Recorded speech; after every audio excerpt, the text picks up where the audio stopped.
All right, this is part two of this. That first part took me an hour. I didn't want to go through all that.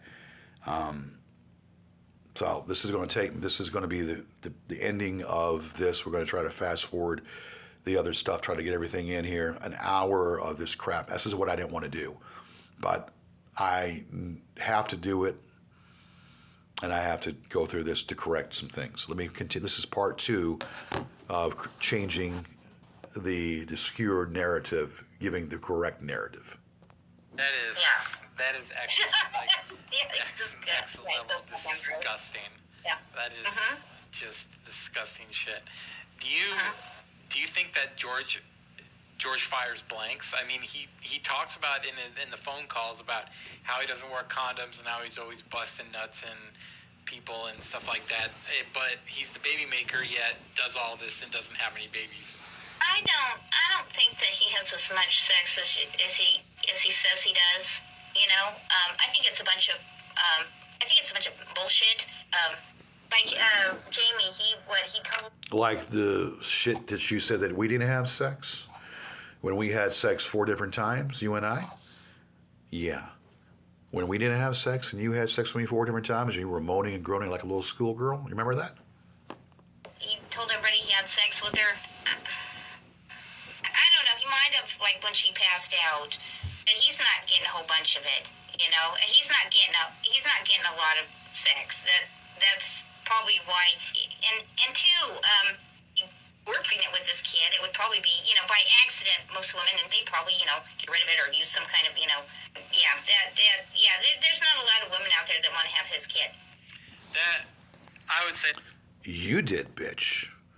You wanted my kid more than ever, bitch, and you know you did. That's a fair statement. The only mistake was me wanting to even have anything to do with you, because if anything was wrong with that kid, it would be because of you and your mental disorder.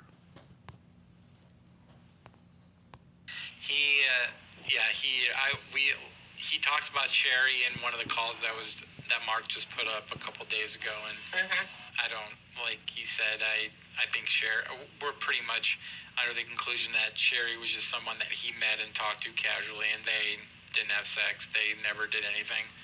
It was something that he embellished, like his stuff with Jamie. I'm pretty sure that everything that he said about this person is probably the exact opposite. Are you talking about Sherry? Yeah, Sherry. I mean, he's trying to hide her. If she's a real person, he's trying to hide her. So if he says that she has a daughter, she probably has a son. And if he says that she's younger than him, she's probably older than him. So the exact opposite. That's what he's trying to do. He actively tried to hide Jamie from you guys. And I remember him. What was this? This is about the time that I was really getting tired of him, and I was trying to not talk to him. Oh yeah, I stopped talking to him, and he starts calling me, telling me that I need to, leaving me messages. I have to take down her obituary that I made. Now I was like thinking, no, I'm not going to. Just because you're online fighting with people, I'm not going to take down her obituary. As far as I can tell, that's the only obituary she has, you know. All right. Angela took it upon herself after Jamie's death to put up a obituary on a site that is a dead site, literally dead site that has no administrator, no nothing. My concern, the reason why I wanted that removed, because there were a lot of things that were not accurate in that obit or that memorial, and there were things that I didn't want. There was a bad picture of Jamie that should have never been on there, and I think that Jamie would have been very upset that a bad picture, one of those bad pictures, were taken when she had lost a lot of weight. And I had planned to do a memorial page for Jamie myself, but I asked Angela to remove that obituary memorial page, fearful that these imbeciles would have been flocking on it like a dead carcass. And that was part of the reason why I requested her to remove it. And she didn't. And that's part of the reason why, because she wanted to be contrary once again, not giving a damn about my situation. Though she said a lot of things anti-trolls in the beginning. She was definitely anti-trolls in the beginning. That all of a sudden, though, she didn't seem to really care because of her disgruntlement over a deceased woman and recording phone calls and saving recording phone calls 4 years later. I will never understand that. Saving recording phone calls 4 years later doesn't make any sense to me. But yeah, I wanted it removed. It's a dead site. I was going to put one up myself. I couldn't find one in the paper for her. So, and yeah, I'm not taking her obituary down because he wants to, hide from people online. And I didn't want her identity exposed, and you know damn well I didn't want her identity exposed. I didn't want her family to have to go through a bunch of BS like they have gone through, which I think is all made up now, which I know it's made up because I eventually have spoken to the brother. And the brother had no idea of what I was talking about. This trip that these trolls made about a false allegation and false lawsuit never materialized, which we'll talk about that, never materialized. And it was all a game of charades to try to get me wound up and get me angry as my Achilles heel, to attack my Achilles heel pertaining to that situation. But the brother told me he had no idea. And I spoke to the brother at great length about it, and he found it to be very disturbing that these people would go at all lengths of the earth to try to make up a story like that, which it was a made-up story. Yes.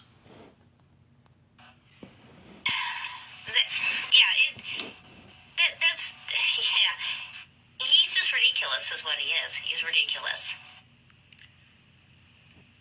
Jamie ever speak regarding her feelings or lack thereof for George? What did she say to you about that situation? Because George, is saying is he's said multiple things at this point that she loved him, they were on and off. That she didn't feel as strongly about me at like certain points, or they were off and on, or just they were a couple, like a married couple. Yeah, pretty much. Pretty much. She said that she basically regarded George as a friend, I guess, until the end when he became like real abusive with her. I mean, if you listen to the messages he left me, you can kind of, that's the way he operates, and when the Sherry decides to stop talking to him, and maybe she already has, she's gonna get the same kind of messages. But yeah, she just. And what kind of messages are those, pre-tell? What kind of distorted messages are those? Yeah, I don't think so. Wanted to be his friend. He wouldn't have it. I kept telling him, I said, hey, she had a lot of problems. She was bipolar, and she just had a lot of mental health issues and physical health problems. And I kept telling him, I said, hey, why don't you just stop trying to push a relationship on her, just make her a little room upstairs, and just be her friend and let her do what she wants to do, Stop trying to control her. Stop trying to push a relationship she doesn't want on. I never controlled her. But I could see what was going on with her, and I gave her some tough love. I gave her a lot of tough love, and it was for me. If she was with me, she would have been living longer than what she was. If she was living with me, she would be living a whole lot longer than what she was. Again, when she left, a few months later, she was living with the older man, the old Jewish man, and she died in his apartment. And I did not know anything about it till a month later. I never. I saw in the book. On her. And he wouldn't do it. He was like, she sleeps in my bed, and, and I fuck her, and, and da-da-da, and we have a relationship. We did. We did. Didn't. know, that's just a bunch of crap. We did, because you can't accept it. Doesn't make it not to be, because you can't accept it, or it doesn't register in your brain to fit what you have to say. Does not mean that it didn't happen. That is where the fallacy comes into play, and this is where this crap and this defamation comes into play also. That Jamie failed to show up to the permanent injunction hearing to prove that she was so sorry for reporting George to the police. Did Angela ever speak with Jamie regarding this incident? Does Angela know why Jamie really missed the hearing? You know what we're referring to? Yeah, I know what you're talking about. You haven't a clue to know what you're talking about. For one, she had said that she overslept, and she was really sad that she had missed it because she didn't want to have anything to do with George. I also think too she was a little scared of him. She didn't have a driver's license, and she was driving a car around and had gotten pulled over and got a driving on a suspended license that she had to go to court on. So she went to court on it, and George knew when she was going to go to court. He showed up there and was sitting right next to her. Yeah. Oh my exactly. God. Oh my God. He also had people going to, when she not true. stopped talking to him Not and she true put at all. that restraining order on him, she was, he had his friends going to IHOP and spying on her and, giving her poems and creepy shit like that. So, yeah, kind of creepy. Yeah, that is extremely creepy and invasive. And You know what's creepy? Yeah. You know what's creepy? Just straight predator shit. Yeah, predator shit. Predator shit.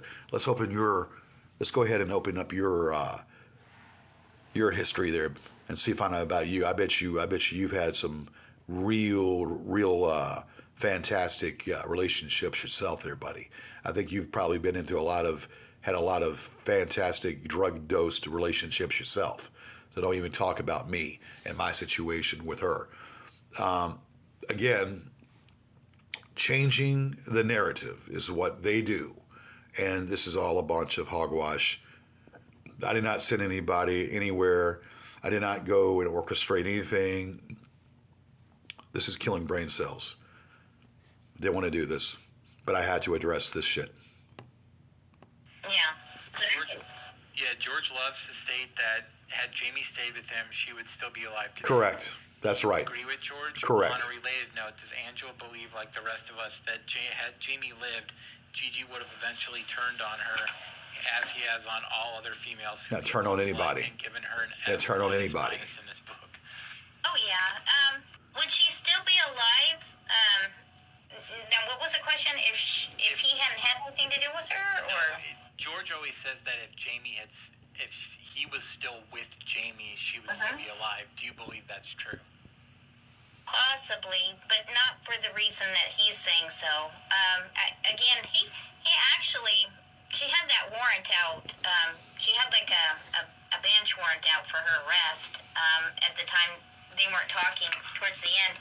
She's going to say right now that I turned her in to the police and all that. That's just a bunch of it's not worth even talking about. She needed to get help. I wanted her to get help. That's the bottom line. She's going to talk a bunch of rubbish about me turning her in. And that had nothing to do with anything. And let's go past that. He was telling me, oh, I know who Marty is. I know who Marty is. He's da-da-da, some guy from San Francisco, da-da-da. Yeah. And I was like, well, how do you know that? Oh, she pinged his phone number. And, I was like, how does that work, you know?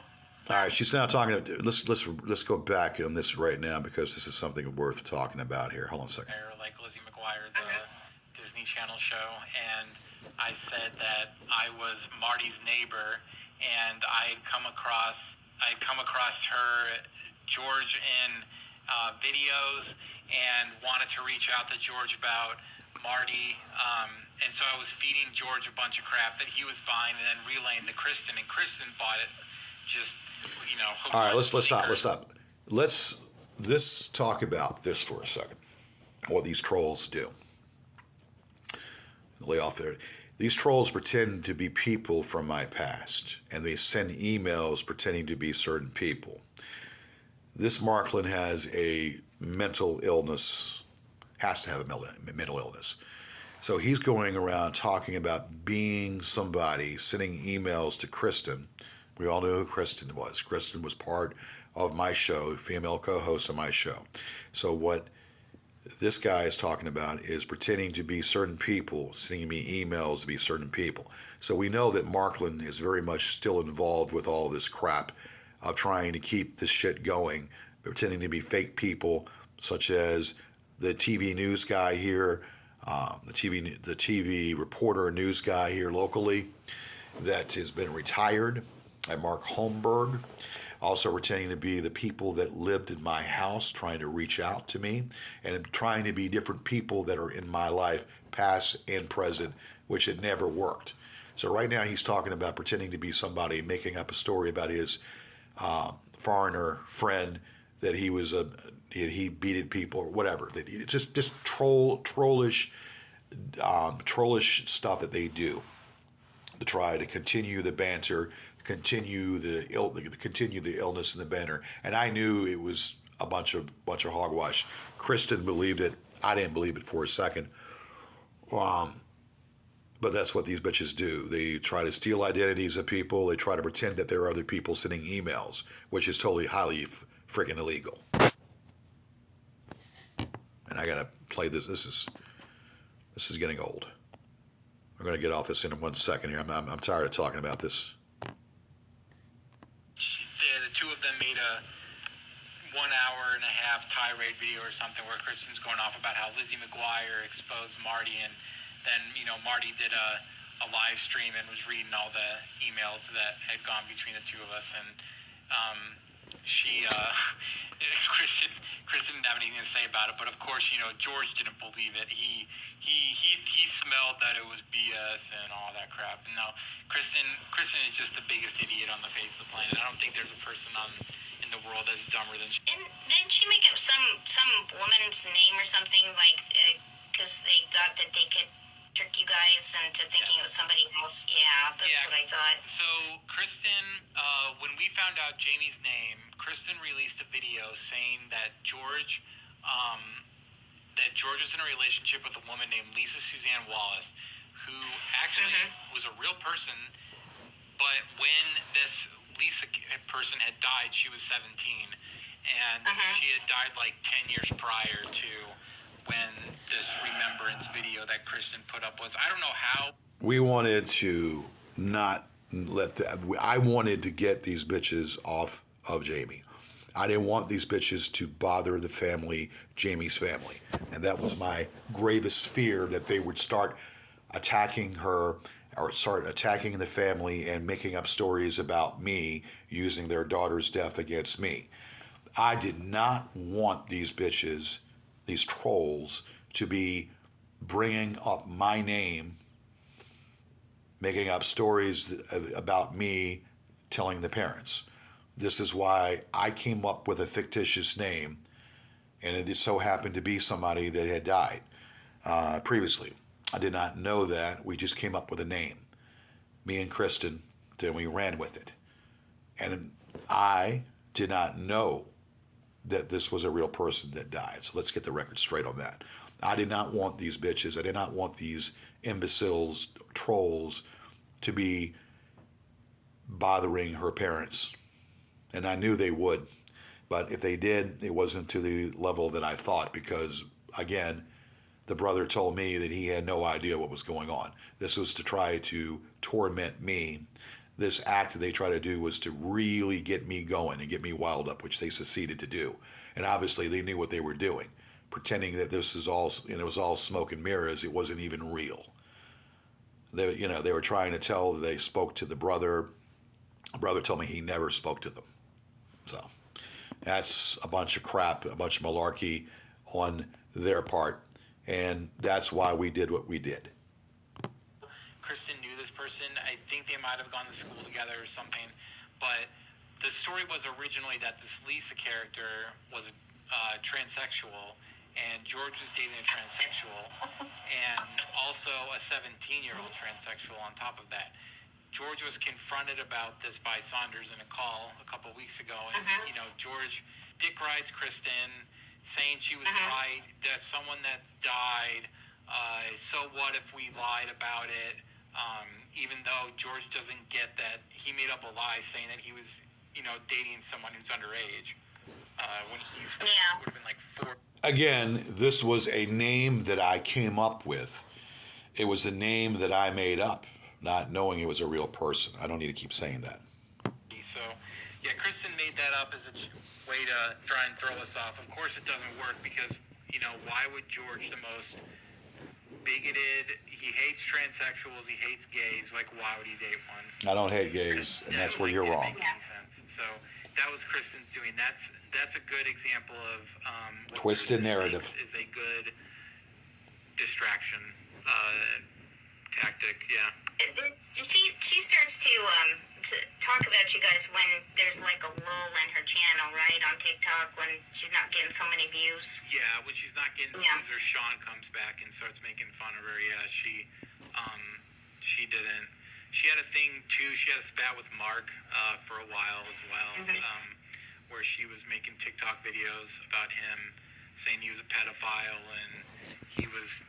And this Mark Rebillet character is the one who's the YouTuber from Manhattan, New York, which Kristen was the one that pulled the mask off of this bitch. Kristen held her ground, even though we don't talk anymore. Kristen held her ground and she pulled the mask off this bitch. He is a YouTuber in Manhattan. He went under a sock account under Alfonso when his real name is Rebillet. He went under a sock account named Alfonso whatever, and then his real name is Mark Rebillet. So she unmasked him, and how she unmasked him, the FBI got his information because he was putting out some real disturbing stuff. And the guy is a freaking pedo. He's a pedo, and he's putting up all these videos or recordings with me and that Saunders gave him a year's worth of recordings, and they keep putting up these recordings, which is well known and well documented. I've said it before and I'm saying it again, we're going to knock that channel down. We're knocking that channel down, and if you have other mirror channels, once that channel goes down and you put up another channel, we're going to get that point across. Believe me, just because I'm sitting on it and haven't done anything about that doesn't mean I'm not going to do something about it. You can rest assured on that. That is coming down. Rest assured. And this is we're going to wrap this up here in a second. Gonna rape her kids and shit like that. Yeah. I noticed when she started fighting with you guys, I think it got a little too hairy for her, and she decided she was gonna throw me under the bus. So George is sitting there, and I haven't talked to him in like months and months, because I was I actually had blocked him on my phone, so he was going right to my. We emailed you. Sangela72@gmail.com. You're getting emails.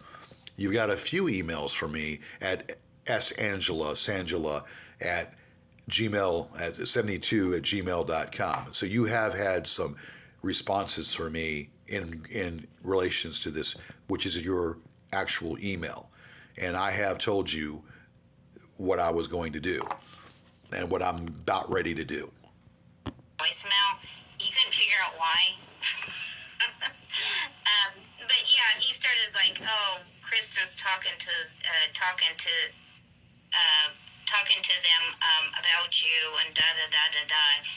So yeah, basically, when it got too hairy for her, she threw me under the bus. I don't remember Kristen talking to us about you at all in the dialogue she had with Mark back in the day.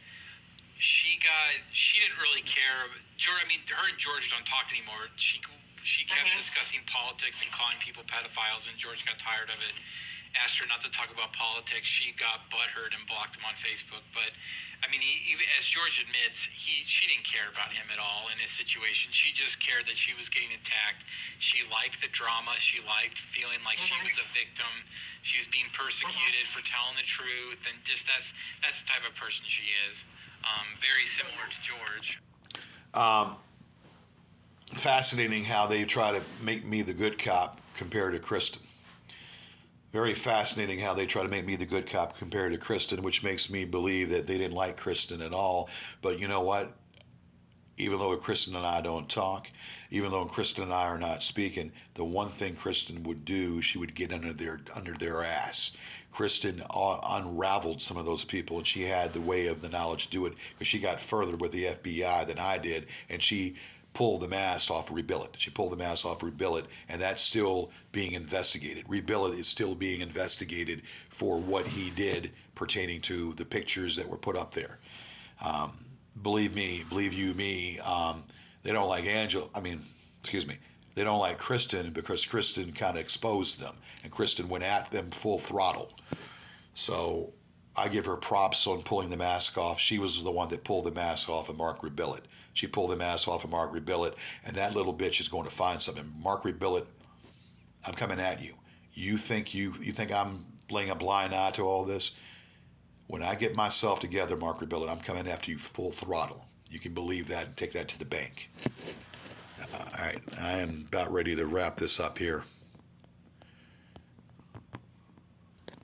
Actually, so the two of them just commiserated on the fact that they were, quote, being attacked for no reason. And George thinks that the reason she was attacked was because she said that the judge should recuse himself from the case, which is not true at all. We didn't care that she said that. It was when we were commenting on a video about that and making fun of her, she came on and pretended to be somebody else when it was clearly Kristen, and just made a complete ass of herself and looked like a complete idiot. No, that was the reason why you attacked her, because she stood up to you all and told it the way it was. You all attacked her because she had the stones and the balls to tell it the way it was, and said that the judge should have recused himself for being biased. And yes, that judge was very biased. He should have definitely recused himself. There is no way on the green earth that I should have lost that case. He was given all the diagrams, all the stuff. Saunders was the one that showed up there. And like I've discussed this in the book, I didn't realize the judge was going to try that case that day. I thought he was going to wait a few months later to try it once we had Brennan on a conference call to put him involved in the case, and all these HIPAA laws, and saying that he made up a story that he was not able because of HIPAA, and we couldn't get the information on what was going on with Brennan. Well, Brennan had a stroke. And he was in some home for a while. We knew that, and I found that out. But he still made up some story, though, why he couldn't come, and he was petrified about even being brought. So he played up to the judge's. Whatever. He played up to the judge, and it orchestrated where he didn't have to appear. I'm thinking that the case is going to be applied, so I didn't bring my witnesses, and they tried it that same day. So the carpet was pulled from under my feet. Bunch of BS.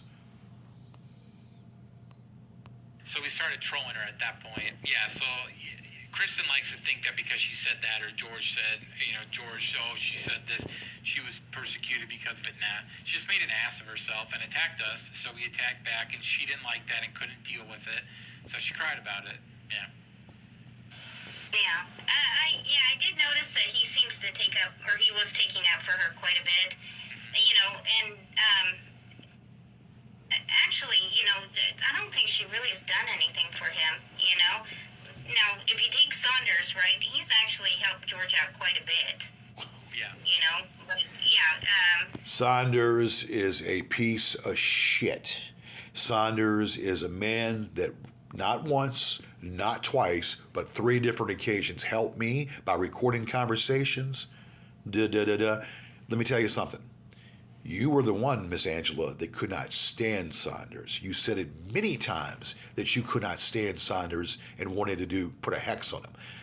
You were the one that played with Ouija boards. You're the one that dealt with these psychics and got me involved in the psychic stuff.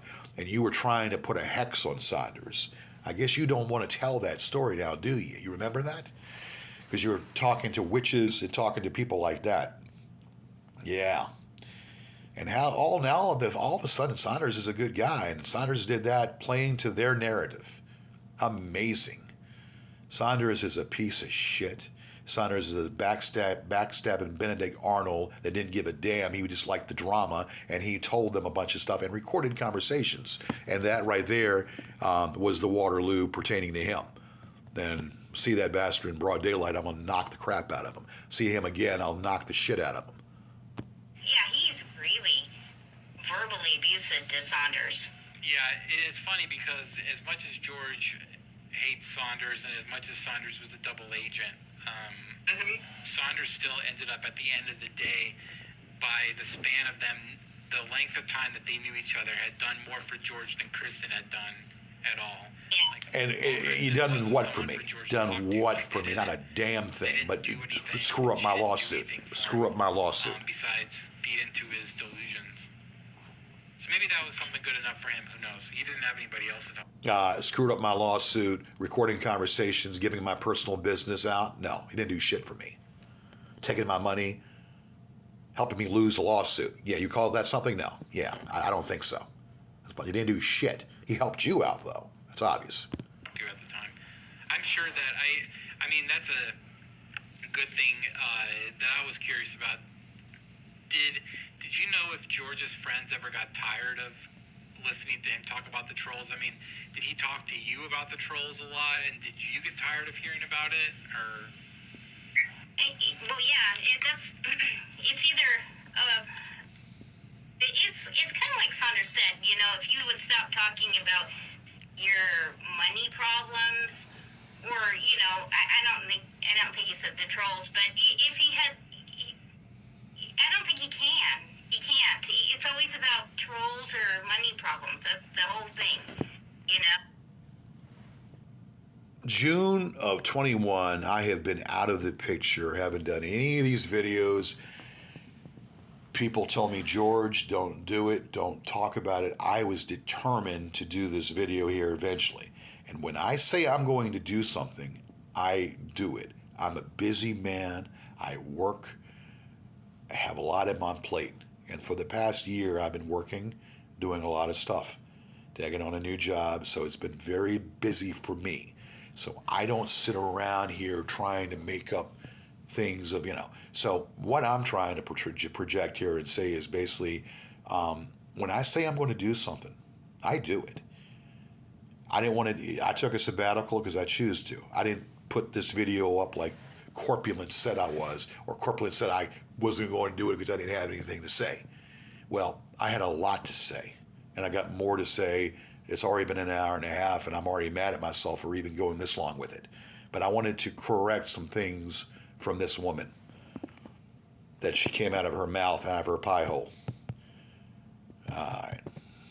And this right here is taking me forever to do that. All right. And now I'm going to wrap this up here, and we're going to get into something else here in a second. And what are you doing for him lately? That's what he likes to say. What have you done for me lately? You know, shit, what have you ever done for me ever? Yeah. You know? Yeah, What have I done for you? He's such a goddamn... I'll tell you what I did for you, bitch.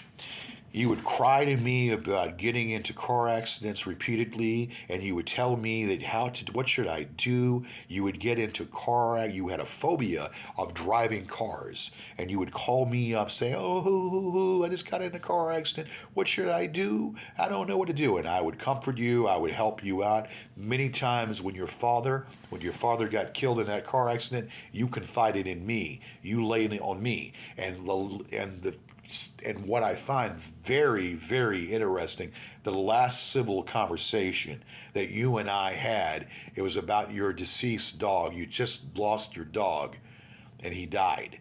And you were crying on the phone, and I was trying to console you. Don't hand me that shit that I've never did anything for you. I did a lot for you. And I also helped out. I paid for the meals when you came down here, and I took you around town, showed you around Richmond when you came down here. Don't hand me that shit. The last conversation you and I had, you were crying about your dog, you lost him, and then you came out, and then you start talking about talking to the trolls. You actually came out and told me that you start talking to the trolls. The minute you did that, I went off on you. And then, I don't know what lame brain idea was it for you to talk to the trolls and hold on to conversations and record conversations and hold on to them. If you had premeditated this, it was all premeditated. That's obvious. So don't spew your rubbish and your misinformation when you know damn well what you're saying is false. Narcissist. This is always about him, what you can do for him. Narcissist. You don't even know what the meaning of the word narcissist I don't is. think, in regards I'm very to empathetic. I'm very empathetic. Show empathy, George, and I'm very giving toward other people. I don't think that if George had been like a normal person, and not so abusive, I don't think that actually would have happened. Well, Saunders got cocky back a long time ago, back when he first flipped and started attacking us, and then Marty started doing a smear campaign of Saunders and was posting stuff about Saunders being, a pedophile. So Saunders did notice that was going to hurt his reputation, so he flipped on George.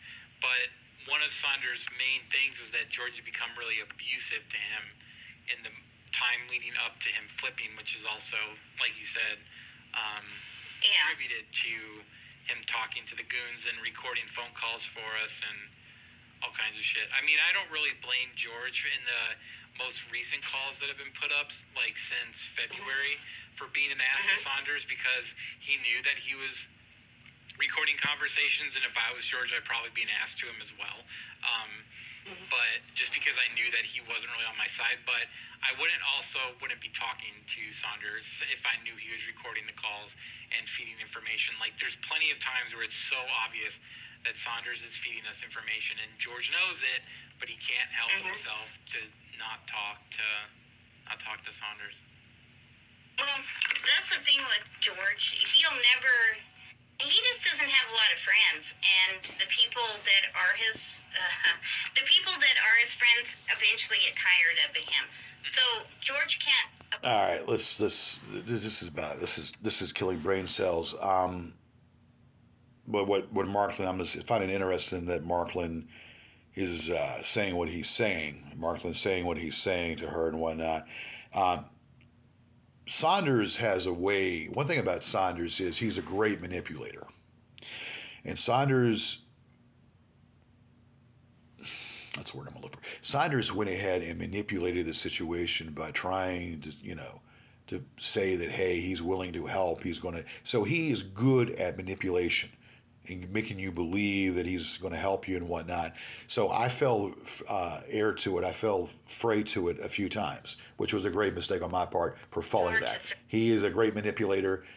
He'll lead you to mislead you. He has a way of doing that, which I fell for a couple times, which I should have never fell for that, and that's on me. But yes, he's a piece of shit as well as the rest of these pieces of shit people that are out here. Away anybody. He might stop talking to, I don't know, say some Saunders, right? But he'll eventually come back. Eventually comes back. It's again, this woman is so delusional. I'm going to come back. Angela, how much did these people pay you? That's what I want to know. What in your mind, Angela, made you think it was right for you to sit there and trash me? Does it make you feel better about yourself? Does it make you feel better to spread a bunch of lies when you know that they're lies about me? To just to say what they're believing, to say what they're saying, to exonerate you and make you feel better in your mind? Does it make you feel better to do that? You are... All this was premeditated. Whether they gave you money or didn't give you money, I don't know. I'm going to finish this up right now. You can't get rid of him. He's like gum on your shoe. It's hard to get rid of him. I got news for you, Angela. If I saw you in the middle of the street and you were to catch on fire, I would applaud. I want nothing to do with you, Angela. Not a damn thing to do with you. I hope you die of a tremendous death. If I heard that you died today, I wouldn't shed a tear, because you are a despiteful bitch. You are a hurtful bitch that has ruined my reputation and has added to this. So if I learned that you died today, I wouldn't shed one fucking tear. probably right. I've heard people say, well, how come Kevin still talks to him? You can't get rid of George. You just can't. Public stick figure wanted to know if he had ever talked about his time as a private investigator and the training he would have done for it. Yeah, he did. He said he was a licensed private investigator. I was. I don't know exactly how that happened. I was a licensed private investigator. In 2011, I took the course down there, and I was a licensed private investigator. I did nothing. I didn't do anything for it. I had the license for 4 years. You have to renew every 4 years. I did ins and outs. I didn't really do anything with it. And it ran out, and I didn't renew it. It's that simple. I think it was like an ad in the back of a magazine or something like this. And he did work for, what's his name? You guys call him Master Say Dong? Quater Nozad, who's back from Afghanistan and appeared at my party. Great man, somebody that none of you could ever be.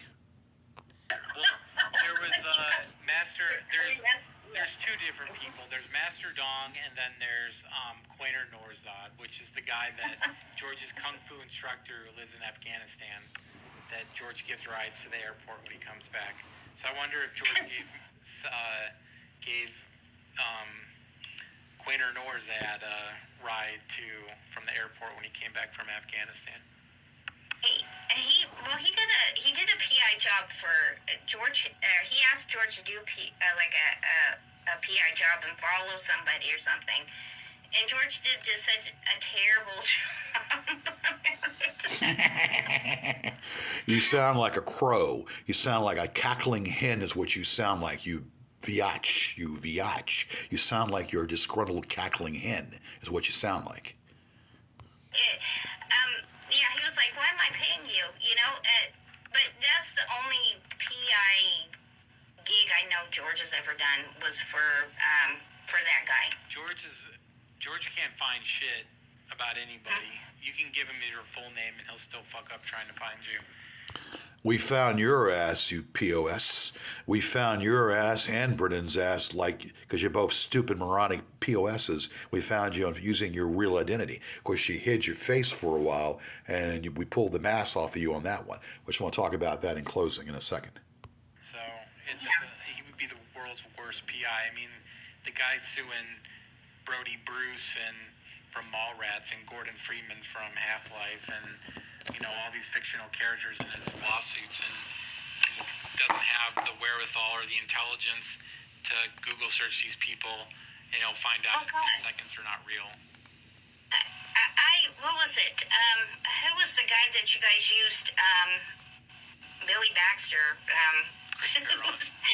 Yeah, Chris Perron. He's some crazy bad guy, isn't he? Or something. He had like a computer store. Is that? Are you talking about the real Chris Perron, the real Chris? Yeah.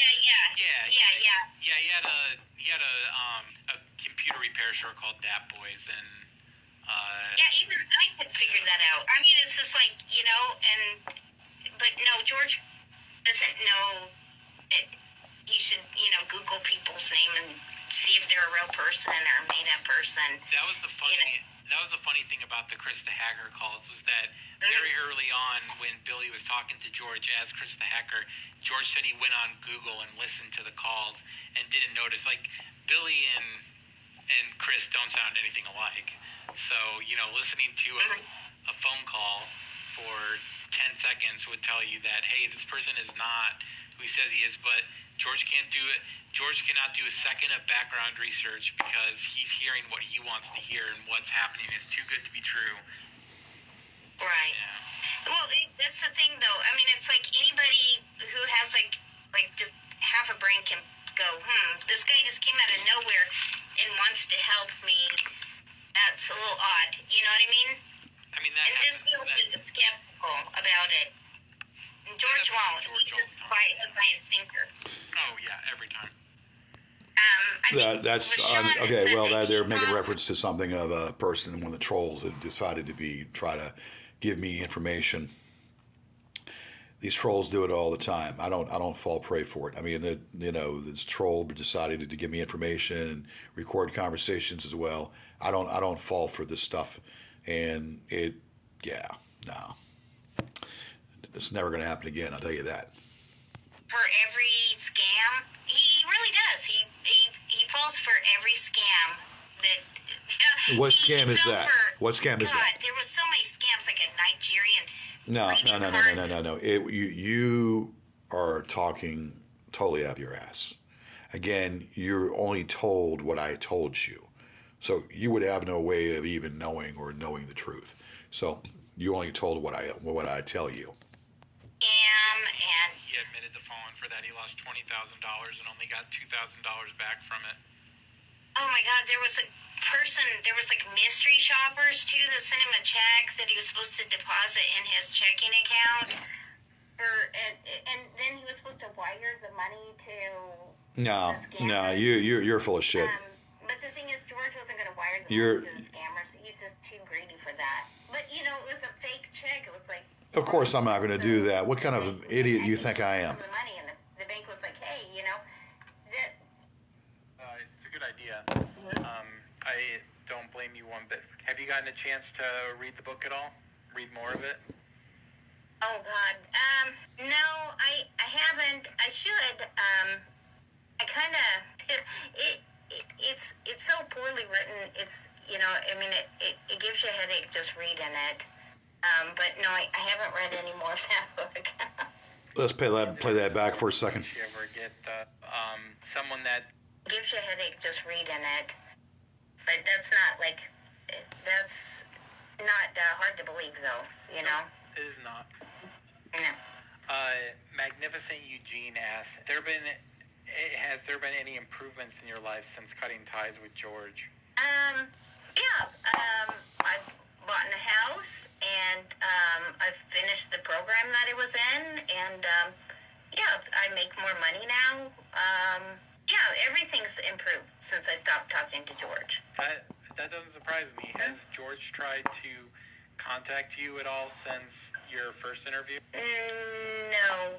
Actually, no. And I think it's because there's no way George can figure out If I wanted to, I could figure out exactly where. I know you're in Chattanooga, and I know that you and your hubby are divorced. That I do know. And I know if I wanted to find you, if I really put my mind to it, I could find you. But I know you're in Chattanooga, and I kind of know whereabouts you're at. So if I wanted to pursue that and find you, I could. But why even wanting to do that when I really want to have nothing to do with you at all after this craptastic shit that you just done? Like I said before, if you were to catch on fire, I would applaud. Knows the town that I live in, but he doesn't know how to contact me. We were never Facebook friends, and so he's not smart enough to find out. I don't even think I gave him my real email. I've just always used I got your email, Sangela72@gmail.com. Sangela72@gmail.com. I have your email. I don't blame you one bit. Have you gotten a chance to read the book at all? Read more of it? Oh God, no, I haven't. I should. I kind of. It's so poorly written. It's let me tell you something, bitch. Don't you ever.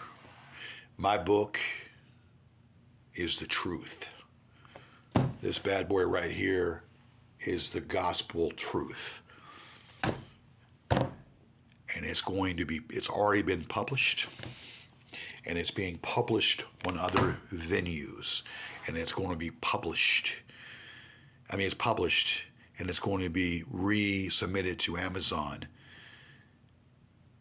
And Amazon has it on hold because of phantom reviews. But that book is being put out there, and it's on there for other people to get, and I have made some sales off that book. So keep on running your mouth and talking a bunch of rubbish. I've about had it with this whole BS altogether. I'm sitting here listening to this shit, and it's pretty much sickening to even listen to. Hold on a second. All right, now, okay, that just got cut off. That's about enough of that. I think it's killing brain cells. We're going to get into some other topics here. We're going to get into Roger here. I can't really pause this thing here because I'm running off of two different. Okay, here we go. Let's finish this up here if I can. I can't finish that up. All right. Well, that's enough of that. Angela is a liar. Angela is someone that can't be trusted. Angela has a lot of previous history to her. She's a conniving, backstabbing bitch. She's a backstabbing bitch. She's a liar, and she's conniving, and she only spews out something to fit their narrative. She thinks that basically that she's a queen, or she can say no wrong, and she can go ahead and spew a bunch of lies. And all they are, everything that she spews about me are lies. Angela, you can rot in hell. I had to correct that. I want to say this too. I've heard enough. I mean, I was coming to the end of that anyway. I want to tie some knots to some other things too. Roger Kohler, who we talked about briefly, and I've listened to that. He asked Marty why they still continually mess with me. And Marty told Roger that he does things to control, that when people are for, or why did they put the picture of Roger's, about Roger on his apartment, in front of his apartment mailer there in the front for people to see. They did the same thing that they did, and so Marty had told Roger that basically that he did that to get him to do a different reaction, to make him turn. Look, here's what you don't understand. You think that you can make people, you can buy people, you think that you can go ahead and have people turn because they're being pressured. Saunders is a weak, pathetic human being, and Roger Kohler is a weak human being. All right? For what Roger did, there's no explanation about it. The only logical explanation about Roger is he's autistic. And autistic people have a pragmatic way of thinking things. They don't think things out. Autistic people only think about the pragmatic, emotional rev in the moment. And that's how they operate. And so therefore, he bought into whatever was being said. So this is someone that I treated with ultimate respect, treated with the great respect. And then he goes ahead and turns on me and compromises my book. And I went after that bitch, and the sheriff didn't want to pursue it. And I told us we got another sheriff to go out there, and the apartment complex is hiding him. But I know he lives there, and if I want to pursue that, I could still pursue that. I just didn't have the time and energy to reopen that lawsuit against Roger after the sheriff served him. The sheriff served him twice because he was served. I'm going to say this, or was attempted to be served. I'm going to say this to tie the knot. So, Martine Natvarolta, I got your picture, buddy. I got your image, and I'll drop it. I'll drop it and let everybody know what kind of bitch you are, because you are a bitch. You're a conniving puss. I don't give a damn what kind of money you made off of Bitcoin. I don't give a damn about any of that. You don't know what I'm capable of doing. And just because I haven't said anything, just because I choose not to say anything, doesn't mean that I'm not aware. I'm going to say this. I'm going to continually live my life. And if you ever decide to be froggy and want to come out here from Great Britain, that's where you're at, I challenge you. Show your face out here, and I'll knock you out of kingdom come. You force people to do things that they not normally wouldn't do. You probably force people, weak people like Saunders and Kohler, to do your bidding for you, and Angela. Let me tell you something. Kevin and I might not be doing a show, But Kevin is not weak-minded, and Kevin would never turn on me. Okay? And if Kristen and I had our differences, I don't know. I can't say what Kristen. But Kristen is strong in her will, and she's not going to flip. People can do what they want, but I'm going to still do what I do. And I'm going to stick my middle finger in your face every time. You will continue this with these other bitches. I'm going to knock down those pages. It's not a question of if. When I get it together, I'm knocking down all of that garbage that's being said about me. Believe that. 2 hours on this. I didn't want to spend 2 hours on this. I didn't want to spend 2 hours, but anyway, it's there. The gauntlet has been dropped. The rebuttal videos have been laid out. And I don't know. I wanted to, it's not worth digging up or doing anymore. It's just, it's not worth playing anymore because it kills brain cells. People with the right intelligence and right mind can read between the lines and know this is all a bunch of bullshit. All a vaudeville act, a bunch of smoke and mirrors. You will never, okay, never, ever screw with me again. You people out there, continue your banter, continue. You will never screw with me again. And if these minions keep coming at me, I will challenge these minions. I have challenged these minions. It's a bunch of theatrical performance. That's all it is. A bunch of smoke and mirrors to get me riled up and get me to rage. You son of a bitches. You fucking cancerous tumors. You malignant pieces of shit. You malcontents can rot in hell. Angela, now you're going to probably try to drop another video. I've been busy. Obviously, I've been a busy person for me to finally come out and do this rebut. Angela, if you try to tempt fate and drop any more videos, it will bite you in the ass every fucking time. I'm going to stand my ground, and I'm going to hold my ground, and I ain't going to back down. I'm an alpha, and I've always been an alpha. This shit is going to end, and it's going to end because I said so. All right, I'm done with this. I've said what I needed to say. That's it. Done.